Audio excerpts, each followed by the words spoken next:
அண்மைச் செய்தியை பார்த்துக் கொண்டிருக்கிறோம்.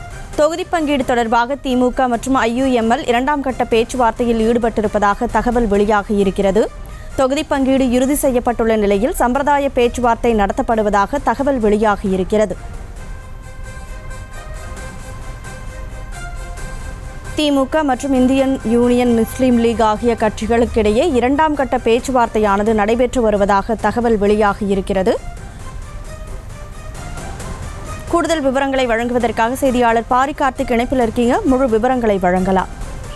வணக்கம். தற்போது திமுகவினுடைய பேச்சுவார்த்தை குழு தலைமையில் ஐயுஎம்எல் சாமி அமைக்கப்பட்ட அந்த குழுவுடன் தற்போது பேச்சுவார்த்தையானது துவங்க இருக்கிறது. குறிப்பாக ஐயுஎம்எல் சார்பில் அந்த கட்சியினுடைய தலைவர் ஆதர் மைதீன் தற்போது கலந்து கொண்டிருக்கிறார். இந்த கூட்டத்தில் சில முக்கிய முடிவுகள் எடுக்கப்படலாம் என்றும் எதிர்பார்க்கப்படுகிறது. இதன் அடிப்படையில் என்றால், கடந்த தேர்தலின் போது நாடாளுமன்ற தேர்தலில் திமுக கூட்டணி அமைத்து ஐயுஎம்எல் சார்பில் ராமநாதபுரம் தொகுதி ஏனி சின்னத்தினின்று வெற்றி பெற்றார்கள். அதன் தொடர்ச்சியாக தற்போதும் இந்த கூட்டணி பேச்சுவார்த்தை மூன்றாவது கட்டமாக ஐயுஎம்எல்லுடன் துவங்குகிறது.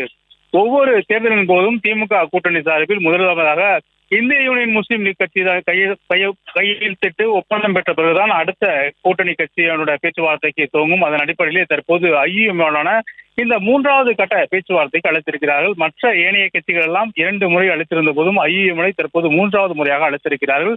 இந்த தேர்தலை பொறுத்தவரைக்கும் ஏற்கனவே ராமநாதபுரம் மற்றும் ஒரு ராஜ்யசபா தொகுதி என 2 தொகுதிகளை கேட்டுதான் குறிப்பிட்டிருந்தார்கள். ஏற்கனவே எங்களுக்கு கொடுக்கப்பட்ட அதே ராமநாதபுரம் தொகுதியை கொடுக்க வேண்டும், மேலும் ஒரு ராஜ்யசபா இடம் என்ற இந்த 2 இடங்களை எங்களுக்கு கொடுக்க வேண்டும் என்றும் ஏற்கனவே திமுக சார்பில் அமைக்கப்பட்டிருக்கக்கூடிய பேச்சுவார்த்தை குழுவுடன் ஐயுஎம்எல் குழுவானது அவர்களிடம் தெரிவித்தது. அதன் அடிப்படையிலே இன்றைய தினம் அவர்களுடைய ஒப்பந்தம் கையொப்பமிடவும் வாய்ப்பு இருக்கிறது. ஏற்கனவே நடந்த பேச்சுவார்த்தையின் போது சுமூகமான முடிவு ஏற்பட்டுவிட்டது. அதன் அடிப்படையிலே கடந்த முறை நின்ற ராமநாதபுரம் தொகுதியை மீண்டும் கேட்டு ஐயுஎம்எல் சார்பில் திமுகவுடன் கோரிக்கையாக கொடுக்கப்பட்டிருக்கிறது. அதன் அடிப்படையில் இந்த பேச்சுவார்த்தையான தற்போது துவங்கி இருக்கிறது. பேச்சுவார்த்தை இறுதி செய்யும் பட்சத்தில் இன்றைய தினமே இந்த ஐயுஎம்எல் பேச்சுவார்த்தை ஒப்பந்தத்தில் முடியும் என்றும் எதிர்பார்க்கப்படுகிறது.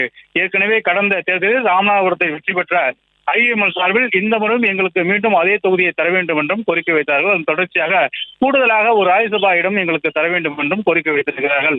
ஏற்கனவே கடந்த தேர்தலின் போது இது தொடர்பாக நாங்கள் உங்களிடம் கேட்டிருந்தோம். அதன் அடிப்படையிலே நீங்கள் அது தொடர்பாக கண்டிப்பாக செய்திருக்கும் என்று உறுதியளித்தீர்கள். அதன் அடிப்படையிலே இந்த முறை எங்களுக்கு ராஜ்யசபா இடம் ஒன்று தர வேண்டும் என்றும் ஐயுஎம்எல் சார்பில் திமுக தலைமையுடன் கோரிக்கை வைத்த நிலையில் தற்போது இந்த பேச்சுவார்த்தையானது முடிவெட்டும் ஒப்பந்தம் கையெழுத்தாகும் என்றும் எதிர்பார்க்கப்படுகிறது. செய்திகளை உடனுக்குடனும் துல்லியமாகவும் தெரிந்து கொள்ள சப்ஸ்கிரைப் பண்ணுங்க.